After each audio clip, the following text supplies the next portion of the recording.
Salam Indonesia. Anda menyaksikan berita terkini bersama saya Pradana Adiputra. Berbagai upaya dilakukan Pemkab Klungkung untuk membangkitkan sektor perikanan di tengah kondisi pandemi COVID-19. Melalui Dinas Ketahanan Pangan dan Perikanan Klungkung, 4 kelompok nelayan mendapat bantuan jukung lengkap dengan mesin dan alat tangkap serta life jacket.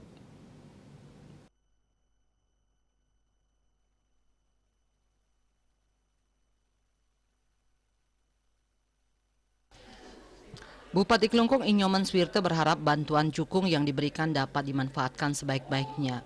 Jukung yang diberikan jangan sampai mangkrak di pinggir laut.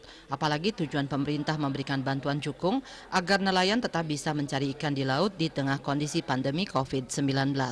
Bupati menambahkan bantuan sebuah jukung seharga 65 juta rupiah memang tidak besar, tapi sangat berarti jika digunakan untuk berlayar menghidupi keluarga anggota kelompok. Ia menegaskan jangan sampai dirinya melihat ada jukung yang nyangklek di pinggir laut. Sementara itu, Kepala Dinas Ketahanan Pangan dan Perikanan Klungkung, Dewa Ketut Swetenegara berharap kelompok nelayan yang menerima bantuan bisa memanfaatkan jukung tersebut untuk anggota. Bantuan jukung ini diberikan untuk meningkatkan produksi sektor perikanan. 4 kelompok nelayan yang menerima bantuan jukung yakni kelompok nelayan Bendege Sumanjaya di Desa Jumpai, kelompok nelayan Monggalan Cedok Baru, kelompok nelayan Ayuning Segara, dan kelompok nelayan Segara Asih di Lembongan Nusa Penida. Ketua kelompok nelayan Bendege Sumanjaya, Nengah Suama mengaku sangat bersyukur menerima bantuan jukung dari Pemkab. Selama ini nelayan yang tergabung dalam kelompok hanya mencari lobster di sekitar pantai Jumpai dan sekitarnya menggunakan ban. Dengan adanya bantuan jukung ini, kelompoknya bisa agak jauh mencari lobster.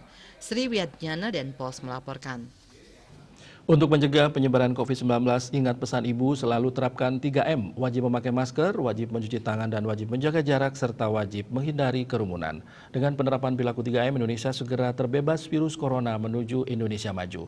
Update terus informasi Anda dengan subscribe dan like YouTube channel Bali TV @newsbalitv. Tetaplah bersama Bali TV. Salam Indonesia.